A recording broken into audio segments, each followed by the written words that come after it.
तो हाँ जी, देखो जी, ये इस लड़के की संस्कार की जन्म कुंडली का चार्ट है। कुंडली इनकी बनी है वृष लग्न की और राशि इसकी है सिंह राशि। कुंडली की बात की जाए, ग्रह अच्छे भी हैं, काफ़ी ग्रह अच्छे हैं, एक दो ग्रह थोड़ा सा खराब मुझे लगा है, जो कि मैं पूरा विस्तार से समझाऊंगा। और आपका जो सवाल है इस लड़के को लेके कि आप इस लड़के को एमबीबीएस की तैयारी करवा रहे हैं, उससे पहले एक एग्जाम होता है कि वो क्लियर कर पाएगा या नहीं, तो आपका ये सवाल है। लेकिन सबसे पहला मेन सवाल ये है कि इसके जो डॉक्टर बनने के योग है या नहीं। क्योंकि कुंडली में देखो ये देखना पड़ता है कि कोई जो सवाल होता है, मान लो किसी ने डॉक्टर बनना है या कोई भी जो भी बनना है, कि उसको वो योग है या नहीं। जैसे इसका सवाल है डॉक्टर को लेके। अब देखो जी, जो डॉक्टर होता है, डॉक्टर का जो संबंध होता है वो किससे होता है? वो होता है जहाँ तो उसका हॉस्पिटल से होता है, क्योंकि उसका जो काम है हॉस्पिटल से जुड़ा काम है। हॉस्पिटल हो गया, रोग हो गया, रोग बीमारी से जुड़ा काम होता है, बीमारी। इनका मतलब कुंडली में कनेक्शन होना चाहिए। कनेक्शन क्या है?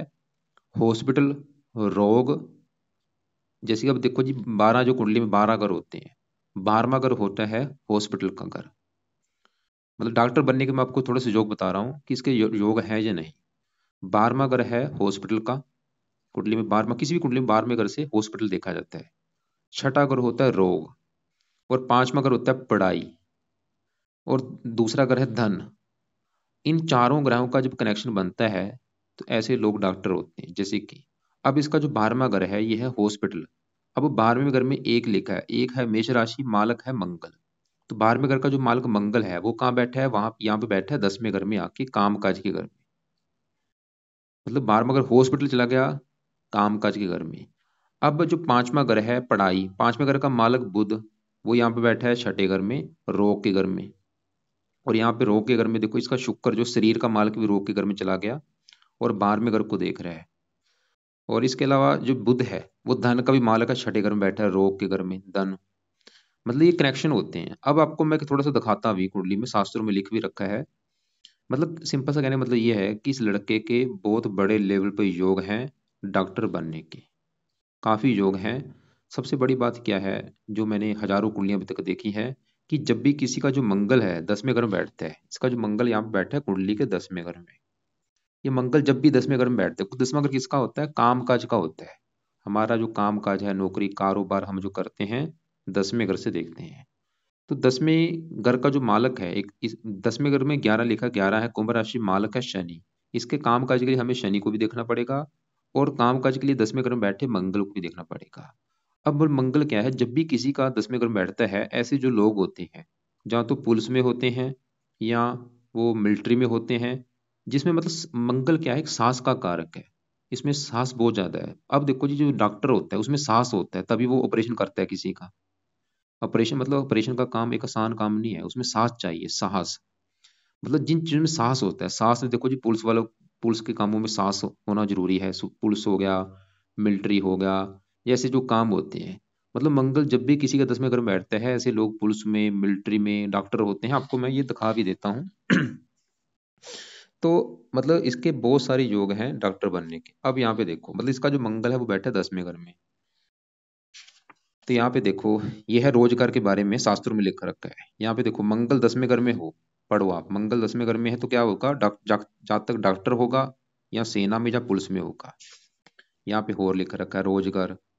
मतलब यदि 10वें भाव स्थित ग्रह अथवा 10वें भाव का स्वामी ग्रह है। अब यहाँ पे 10वें घर में कौन सा ग्रह है? मंगल।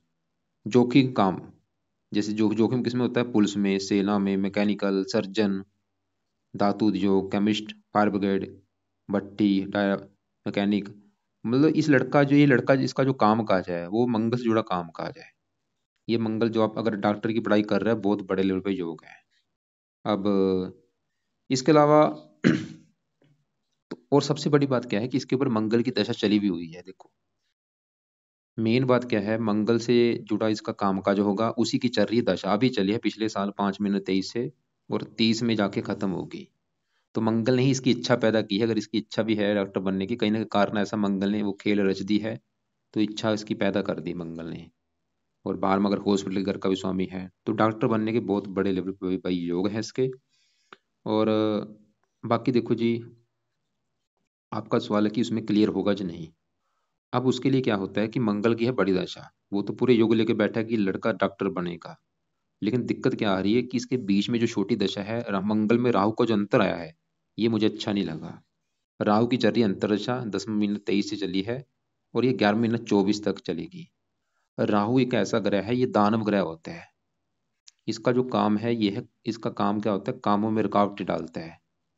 मंगल में राहु दोनों आपस में शत्रु है। मंगल में राहु का अंतर ये अच्छा नहीं है। मतलब इसमें अगर आप इस लड़का एग्जाम देता है, उसमें इसके काफी चांस है कि इसकी सिलेक्शन ना हो पाए, क्योंकि राहु क्या करता है, कामों में रुकावटें डालता है। मतलब काम बनता जरूर है, लेकिन काम आसानी से नहीं बनता, बनता खप जाता है।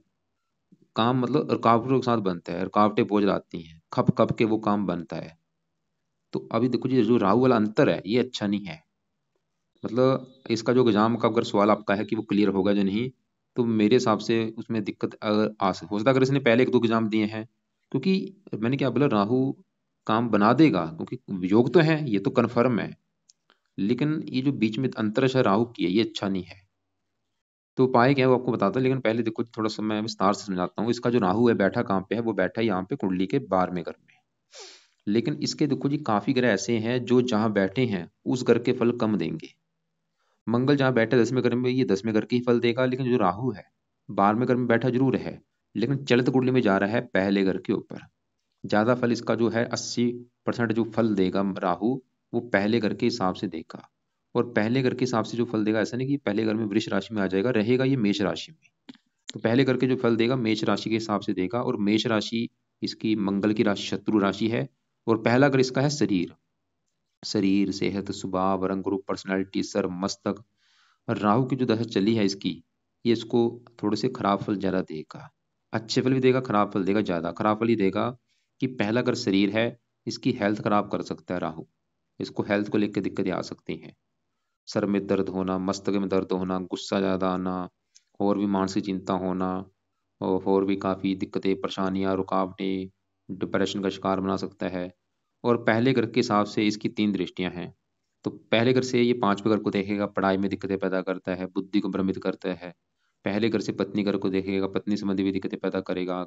आने वाले समय में अगर इसका जब विवाह होगा, जैसे विवाह में देरी होना या पत्नी से मनमुटाव होना। भाग्य घर को भी देख रहा है, भाग्य की भी हानि करता है, क्योंकि ये शत्रु राशि में बैठा है। मतलब राहु के उपाय भाई आप कराओ इससे, ताकि राहु का बुरा फल इसको ना मिले। तो अभी फिलहाल जब तक ये दशा है तब तक तो उपाय है बहुत जरूरी, उसके बाद चाहे आप छोड़ देना। तो अब सवाल की राहु के क्या उपाय हैं। तो सबसे पहले देखो जी, राहु के उपाय में से अगर ये लड़का कर सकता है, इसके मंत्र पूरे कर ले 18,000। अगर आपको लगता है कि आपका, क्योंकि आपने बोला था आपका ये बेटा है, तो अगर ये मंत्र कर सकता है, इसको बोलो कि भाई ये मंत्र पूरे कर ले। लेकिन अगर आपको लगता है कि अभी पढ़ाई कर रहा है, इतना इसके पास टाइम नहीं है, तो चाहे रहने दे, कोई बात नहीं। लेकिन दूसरा जो उपाय है, दूसरा तीसरा उपाय वो जरूर कराओ। वह है राहु कवच का पाठ पढ़ा करे। तो ये 2 पाठ रात को पढ़ लिया करे, या इनकी ऑडियो लगा के सुन लिया करे। तो दोनों पाठ देखो जी रात को पढ़ने हैं। इसके अलावा इसका दान जरूर करे, और ये है बहुत जरूरी। तो यहाँ पे मैंने बोला है, एक तो ये लड़का मंत्र अगर कर सकता है ठीक है, नहीं तो कवच स्रोत के दोनों पाठ पढ़े रात के समय, ये इनको सुन सकता है। और राहु का दान अर्जाना करे, जब तक ये दशा है दान जरूर करे। सतनाजे का भी दान है, और भी इसके जो दान है वो कर दिया करे। इसके अलावा राहु के लिए शिव जी की पूजा उपासना करे, शिवलिंग पर जल चढ़ाया करे, शिव जी के मंदिर जाए, शिव जी का कोई पाठ करे। तो ये उपाय है इसके लिए भाई बहुत ज्यादा जरूरी है। अब जो जिसकी देखो जी बड़ी दशा है मंगल की, तो मंगल के भी उपाय जरूरी हैं। वैसे तो मंगल ठीक है, उपाय इसलिए जरूरी है ताकि ये जो दशा है ये और इसकी अच्छी जाए। और मंगल इस कुंडली में देखो जी जहाँ बैठा है 10वें घर में, शनि का घर है। शनि ना तो मित्र है ना शत्रु, समभाव रखता है। मंगल इस कुंडली में वैसे मार्केश भी है। इस घर का मालिक है 7वें घर का, जो कि इसकी पत्नी का घर है। अगर इसकी देखो जी पत्नी का सुख देखना है, 7वां घर, 7वें घर में है 8, 8 है वृश्चिक राशि, मालक है मंगल। तो पत्नी के लिए देखना पड़ेगा मंगल ग्रह को, और भी ग्रह देखने पड़ेंगे पत्नी के लिए। मंगल पत्नी घर का मालिक जाके बैठा है काम काज घर में। मंगल ये भी दिखा रहा है कि इसकी जो पत्नी है वो भी इसको काम काज वाली मिलेगी। या फिर कोई एक घटना होगी जहाँ तो पत्नी काम काज वाली होगी, या पत्नी के आने के बाद इसका काम काज ज्यादा चलना शुरू हो जाएगा, या इसके काम काज में पत्नी का बहुत बड़ा संयोग होगा। मतलब मंगल इसको पत्नी का सुख अच्छा देगा। तो मंगल 10वें घर में बैठा है, इसको काम काज का सुख अच्छा मिलेगा ऐसे, क्योंकि मंगल देखो जी जब भी 10वें घर बैठते हैं, ऐसे लोग किसी के अंडर काम नहीं करते, ये खुद का इनका काम होता है। तो अब इसके अलावा मंगल इस लगन को देख रहे, इसको साहसी बनाएगा, पराक्रमी बनाएगा, उद्यमी बनाएगा। चौथे घर को देख रहे हैं मित्र राशि, मकान वाहन के लिए अच्छा है। तो मंगल के उपाय जो है ये लड़के ने फिर भी जरूर करने, ताकि ये दशा भी देखो जी अभी तो चली है, अभी तो काफी लंबी है, 30 में खत्म होनी है। तो मंगल का जो पहला उपाय है, ये लड़का सुबह के टाइम मंगल कवच का भी पाठ पढ़ लिया करे या इसको सुन लिया करे, और मंगल स्रोत का पाठ पढ़ लिया करे या इसको भी सुन लिया करे, दो पाठ है। और तीसरा उपाय, मंगल के जो देवता हैं हनुमान जी हैं, हनुमान जी की पूजा पासना किया करे, हनुमान जी के मंदिर जाए, हनुमान जी का कोई ना कोई पाठ करे। हनुमान जी का पाठ से राहु भी अच्छा होता है, तो हनुमान जी का पाठ जरूर करे। और यहाँ पे मंगल के देखो जी और भी उपाय, जैसे कि मंगल के लिए मंगल के मंत्रों को सिद्ध कर सकता है, मंगल का व्रत रख सकता है, क्योंकि देखो जी ये बच्चा पढ़ रहा है, इसलिए उपाय मैं जो बिल्कुल कम उपाय बता रहा हूँ जो जरूरी भी है। तो मंगल कवच स्रोत दोनों को, कि 2-2 मिनट के पाठ है, इनको दोनों को पढ़ लिया करे, जिनको सुन लिया करे सुबह के टाइम। और मंगल से प्रार्थना करे कि आपकी जो दशा चली है वो मेरी अच्छी जाए, और हनुमान जी का भी पाठ कर लिया करे। और बाकी राहु के जो पाठ है ये रात के समय करे। बाकी इसके देखो जी 10वें घर का जो मालिक शनि है, अगर मैं शनि की बात करूं वो भी इसका मुझे बहुत अच्छा लगा है। शनि इसका बैठा है यहाँ पे कुंडली के दूसरे घर में। दूसरा घर इस लड़के के धन जोड़ने का है, परिवार का है और वाणी का है। और दूसरे घर में 3 लिखा है, जो कि है मिथुन राशि, मालिक बुध है। तो दूसरे घर के मालिक बुध को भी देखना पड़ेगा, और दूसरे घर में बैठे शनि को भी देखेंगे। तो शनि क्यों अच्छा है? शनि एक तो इस कुंडली में योग का ग्रह है, और बैठा भी मित्र के घर में है, बुध इसका है मित्र। शनि मतलब दूसरे घर में बैठा है आके, लेकिन शनि के जो अपने घर हैं वो है शनि इस कुंडली में, एक तो इस घर का मालिक है 10वें घर का। 10वां घर है इस लड़के के काम काज का घर, पिता का घर, सरकार और मान प्रतिष्ठा। और 10वें घर में लिखा है 11 है कुंभ राशि, मालिक शनि। मतलब 10वें घर की चीजें हम शनि से देखेंगे, जो कि कहाँ बैठा है? धन के घर में। देखो 10वां घर किसका? काम काज। काम काज चला गया धन के घर में, इसको काम काज से धन मिलेगा। 10वां घर सरकार का, सरकार चलेगी धन के घर में, इसको सरकार से भी धन मिलेगा। 10वां घर पिता का, पिता चला गया धन के घर में, इसको पिता से भी धन मिलेगा। शनि दिखा रहा है। 10वां घर मान प्रतिष्ठा का, मान प्रतिष्ठा अच्छी मिलेगी। तो शनि दूसरे घर में बैठ के इसको धनी बनाएगा, परिवार का सुख अच्छा। और शनि इस कुंडली में इस घर का भी मालिक है 9वें घर का। 9वें घर से भाग्य देखा जाता है, भाग्य चला गया धन के घर में, भाग्यवंशी इसको लाइफ में धन मिलता रहेगा, धन की कमी नहीं रहेगी। शनि दिखा रहा है धनी होगा, भाग्यशाली होगा, काम काज का सुख अच्छा होगा। क्योंकि ये योग कारक ग्रह भी है। कुछ कुछ ग्रह देखो जी कुंडली में अति योग कारक होते हैं, कुछ मार्किश भी होते हैं। शनि इस कुंडली में अति योग कारक ग्रह है। मंगल वैसे मार्किश है, लेकिन फिर भी ऐसा नहीं कि मंगल बुरे फल ही देगा, लेकिन फिर भी वो, क्योंकि मंगल 10वें घर में उसको इसको बल मिलता है, यहाँ पे दिग्बली हो जाता है, मंगल हो गया सूर्य हो गया, इनको यहाँ पे बल मिलता है इन घरों में आके। अब आगे बढ़ते हैं। हमने यहाँ पे देखो जी मंगल देखा जो कि अच्छा है, शनि देखा वो तो है बड़े लेवल पे अच्छा, शनि की दृष्टियां भी तीसरी यहाँ पे बढ़ेगी, 7वें यहाँ पे, 10वें यहाँ पे। अब इसके बात करते हैं हम यहाँ पे चौथे घर में गुरु चंद्रमा की बात करते हैं। जैसे कि मैंने आपको पहले बोला था, इसके कुछ ग्रह ऐसे हैं जो जहां बैठे उस घर के फल कम देंगे, दूसरे घरों के फल ज्यादा देंगे। जैसे इसका यहाँ पे ये जो चौथा घर है, चौथे घर में गुरु और चंद्रमा बैठे हैं। ये गुरु चंद्रमा बैठे चौथे घर में है, लेकिन इनका आधा हिस्सा 5वें घर के ऊपर भी है। मतलब गुरु चंद्रमा आधे फल इस घर के देंगे और आधे फल इस 5वें घर के देंगे। ऐसा क्यों? क्योंकि चलित कुंडली में इस घर के ऊपर आ रहे हैं। तो पहले मैं यहाँ पे चौथे घर में बैठे चंद्रमा की बात करता हूँ। चंद्रमा देखो जी इस कुंडली में इस घर का है मालक तीसरे घर का, मतलब बैठा चौथे घर में है। यहाँ पे ये घर है सूर्य का घर, और गुरु भी यहाँ सूर्य ग्रह में बैठा है। ये दोनों देखो जी गुरु चंद्रमा एक तो आपस में अति मित्र हैं, और जहां बैठे ये है इनका मित्र का घर।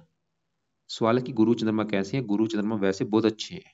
कारण, क्योंकि एक तो दोनों आपस में मित्र हैं और मित्र घर में बैठे हैं, और जब भी एक साथ बैठते हैं कि योग बनता है, इसे कहते हैं गज केसरी योग बना हुआ है। और ये योग बहुत अच्छा होता है। जब भी किसी कुंडली में गज केसरी योग बनता है, ऐसे बंदे अपने परिवार का नाम रोशन करते हैं, जीवन में काफी आगे बढ़ते हैं, इनको लाइफ में सभी सुख मिलते हैं। तो चंद्रमा इस कुंडली के तीसरे घर का मालक होकर चौथे घर में आया है।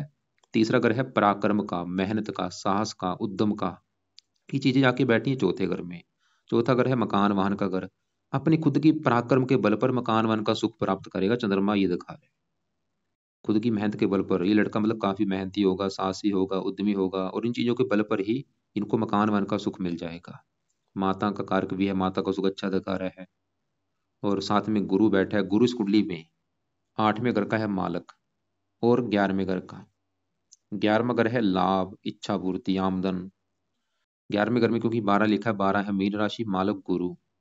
और 8वें घर से उम्र देखी जाती है, और भी चीजें। ये ये योग भी होता है, परिवारिक संपत्ति भी इसको मिलेगी, क्योंकि ये परिवारिक संपत्ति का घर है चौथे घर में, परिवारिक संपत्ति भी इसको मिलेगी, इसकी जो पिता की संपत्ति वो भी इसको मिलेगी।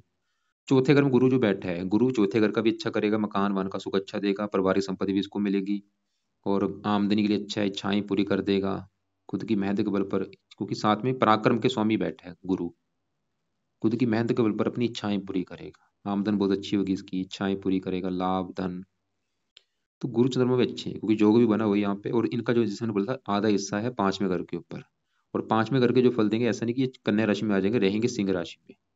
पांचवें घर संतान का, संतान के लिए अच्छे हैं, पढ़ाई के लिए अच्छे हैं, बुद्धिमान इसको बनाएंगे। तो हमने मतलब देखा गुरु चंद्रमा भी इसके अच्छे हैं, गुरु आठवें घर का मतलब उम्र भी इसकी लंबी कर देगा, अपने घर से नौवें घर में बैठा है, उम्र के लिए अच्छा है गुरु। अब यहाँ पे छठे घर में इसके सूर्य, शुक्र, केतु, बुध बैठे हैं। इन चार ग्रह में से सूर्य और बुध, ये दोनों तो इसी घर के फल देंगे छठे घर के, लेकिन केतु शुक्र इनका जो बड़ा हिस्सा है वो है सातवें घर के ऊपर।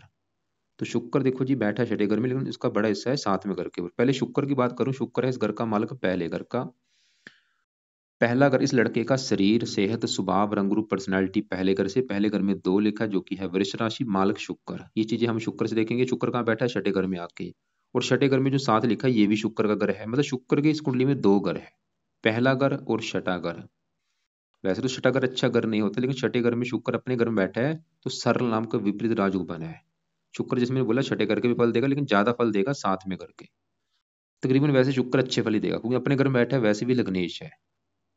पहले घर का अच्छा कर देगा, सेहत अच्छी, स्वभाव रंग रूप अच्छा। छठे घर का अच्छा कर देगा, जातक रोगों से बचेगा, कर्जे से बचेगा, शत्रुओं से बचेगा। और शुक्र क्योंकि सातवें घर के ऊपर भी जाएगा, पत्नी घर के ऊपर, पत्नी के लिए अच्छा है, पत्नी का सुख अच्छा दिखा रहा है। अब देखो जी साथ में इसका यहाँ पे सूर्य बैठा है, सूर्य वैसे यहाँ पे नीच का बैठा है, और जो ग्रह नीच का होता है अच्छा नहीं होता। सूर्य चौथे घर का मालक होके नीच का बैठा है छठे घर में, लेकिन सूर्य के साथ ही क्योंकि शुक्र बैठा है, इसे कहते हैं नीच भंग राजयोग बना हुआ है। सूर्य नीच का है, शुक्र अपने घर में है, तो नीच शुक्र ने क्या किया, शुक्र सूर्य का नीच भंग राज कर दिया। ये फार्मूला है, सूर्य ने वैसे देने हैं बुरे फल बड़े लेवल पे, लेकिन शुक्र की वजह से इसका नीच भंग राजू बन चुका है। लेकिन मैं पहले आपको बताता हूँ सूर्य के बुरे फल हैं क्या थे, क्योंकि कई बार क्या होता है थोड़ा बहुत बुरा फल फिर भी मिल जाता है। सूर्य देखो जी इस कुंडली के चौथे घर का है मालक, जो कि है ये जो चौथे घर में पांच लिखा है, पांच सिंह राशि, मालक सूर्य है। और चौथा ग्रह है इस लड़के की माता, मकान, वाहन, भूमि, जमीन, जायदाद, नौकर चाकर का घर। और चौथे घर का मालक सूर्य, छठे घर में ऊपर से नीच का है। सूर्य ही दिखा रहा है कि इसको माता संबंधी कोई दिक्कतें आएंगी, मतलब माता जहाँ तो छठा घर रोग का है, माता रोगी होगी, या छठा घर शत्रु का है, माता मतलब माता से मनमुटाव होगा, सूर्य दिखा रहा है। या चौथा घर मकान के, इसको मकान के सुख में कमी करेगा, वाहन के सुख में कमी करेगा, भूमि जमीन जायदाद इन संबंधित दिक्कतें पैदा करेगा, सूर्य ही दिखा रहा है। मतलब इसको माता, मकान, वाहन, भूमि जमीन जायदाद, नौकर चाकर इन संबंधी दिक्कतें आएंगी, सूर्य ये दिखा रहा है। और सूर्य पिता का कारक है, पिता से मनमुटाव होगा। सरकार का कारक है, सरकारी कामों में दिक्कतें, मान प्रतिष्ठा में कमी। लेकिन मैंने आपको क्या बोला है कि ये नीच बंगराजों की वजह से जो बुरे फल है बोले हैं, ये बुरे फल जहाँ तुम मिलेंगे नहीं, वैसे भी आपने प्रैक्टिकल करना है। अगर आपको लग रहा है कि भाई हाँ ये बुरे फल मिल रहे हैं, इसका मतलब कई बार क्या होता है नीच बंगराजों को पूरी तरह से लागू नहीं होता। लेकिन यहाँ पे देखो जी वैसे तो लागू होगा ही, लेकिन फिर भी अगर थोड़ा बहुत बुरा फल मिलेगा भी बुरा फल अगर मिलेगा कम मात्रा में मिलेगा, ज्यादा नहीं। और ये मिलेगा भी दशा में मिलेगा, जब इसकी दशा चलेगी। और ये दशा इसकी देखो जी वैसे बड़ी निकल चुकी है, 7 से लेके 13 के बीच में, आप चाहे नोट कर भी लेना, इसमें हो सकता है दिक्कतें आई हों ये जो मैंने भी बोली है, माता, मकान, वाहन, भूमि जमीन जायदाद, नौकर चाकर। सातवां महीना 2007 से लेके 2013 के बीच में, आप चाहे नोट कर भी लेना, दिक्कतें वैसे हो सकता आई भी हों, थोड़ी बहुत आई होंगी। पिता का मनमुटाव होना, पिता का बीमार होना, या सरकारी कामों में दिक्कतें आना, माता, मकान, वाहन संबंधी दिक्कतें आना। नीच में अगर राजू बना है फिर भी देखो जी सूर्य के लिए एक काम करे, सूर्य को जल दिया करे सुबह के टाइम, लड़का सुबह के टाइम सूर्य को जल दे दिया करे। और जिस दिन संडे होगा सूर्य का दान कर दिया करे लाल रंग का। अब इसी घर में बुध बैठा है, वैसे तो घर अच्छा नहीं लेकिन क्योंकि जो कुछ योग होते हैं, जैसे आपका अगर सवाल इसको डॉक्टर को लेके है, फिर उसकी वजह से बुध अच्छा है, क्योंकि पढ़ाई चलेगी छठे घर रोग के घर में, रोगों की पढ़ाई करेगा कि ये बीमारी किससे जुड़ी है। धन चलागा रोग के घर में, इसका जो धन है रोग से जुड़ा है, मतलब रोग के थ्रू इसको धन मिलेगा। बाकी केतु बैठा छठे घर में, इसका चलित कुंडली में हिस्सा है सातवें घर के ऊपर, ये थोड़ा सा विवाह में देरी करेगा और पत्नी से मनमुटाव कराएगा। तो ये है देखो जिसकी कुंडली का फलादेश। बाकी अगर पूरी कुंडली का निचोड़ निकालूं, कुंडली वैसे तकरीबन अच्छी है, क्योंकि भाग्यश बहुत अच्छा इसका बैठा है, क्योंकि भाग्यश का अच्छा होना बहुत जरूरी है, वो इसका अच्छा है। भाग्यवंशी इसको धन मिलेगा, क्योंकि धन के घर में जाके बैठा है वो, और काम का से धन मिलेगा। तो कुंडली में काफी तकरीबन वैसे ग्रह अच्छे हैं। जो सूर्य नीच का है, फिर भी नीच मगर राजू बन रहा है। गुरु चंद्रमा यहाँ पे गज किसी युग लेके बैठे हैं। बस इसका जो राहु है वो थोड़ा सा गड़बड़ करेगा, जिसकी अभी दशा भी चली हुई है। तो उपाय देखो जी, गुरु मैं रिपीट करता हूँ मैंने क्या क्या उपाय बोले। गुरु के उपाय कुछ नहीं करने, चंद्रमा के नहीं करने, शनि के रहने दे, और सूर्य के लिए सूर्य को जल दे दिया करे, संडे को सूर्य का दान कर दिया करे, शुक्र के उपाय रहने दे, केतु के रहने दे, बुध का भी एक उपाय जरूर करना है, क्योंकि ये अस्त भी है और बल भी इसका कम है। तो एक तो देखो जिसको रात के जो उपाय हैं वो है कि राहु के मैंने बोला था मंत्र सिद्ध कर सकता है, कर लेगा अच्छी बात है, नहीं तो कोई बात नहीं। राहु कवच रोध के दोनों पाठ पढ़ने हैं रात के समय, ये है बहुत जरूरी। और दान इसका जरूर करे जब तक ये दशा है, और शिव जी की पूजा उपासना जरूर करे। इसके अलावा सुबह के टाइम मंगल कवच, मंगल स्रोत, ये दोनों पाठ पढ़ने हैं, इनको नहीं छोड़ना जब तक दशा करता रहे, या जब तक ये काम जब नहीं हो जाता, ये पाठ दोनों पढ़ लिया करे। और हनुमान जी की पूजा उपासना जरूर करे। बाकी देखो जी, जो बुध कवच का पाठ है, ये भी रात के समय पढ़ लिया करे। इसको चाहे अभी पेंडिंग में रख ले, बाद में शुरू कर देगा, 1-2 महीने 3 महीने के बाद शुरू कर दे, कोई बात नहीं। मतलब जब तक राहु के उपाय, पहले राहु के पाठ कर ले, बाद में जब ये राहु के पाठ खत्म हो जाएंगे उसके बाद ये लड़का रात के समय बुध कवच और बुध स्रोत, ये दोनों पाठ पढ़ लिया करे। बाकी देखो जी, रतन की अगर बात करो, रतन इसने कोई दान नहीं करना। रतन, क्योंकि शुक्र अच्छा है लेकिन वो बल पहले अच्छा लेकर बैठा है। शनि अच्छा है, उसका भी बल पहले अच्छा है, 19 डिग्री का बैठा है। बाकी फिर भी आपके जो सवाल हुए, कोई बात समझ ना लगी हो, वो लिख लेना, कॉल करके मुझे पूछ लेना। तो राहु के उपाय ज्यादा कराओ, राहु के ऊपर ज्यादा फोकस करे, शिव जी की पूजा उपासना करे, ताकि जो दशा चली इसमें दिक्कतें ना आए।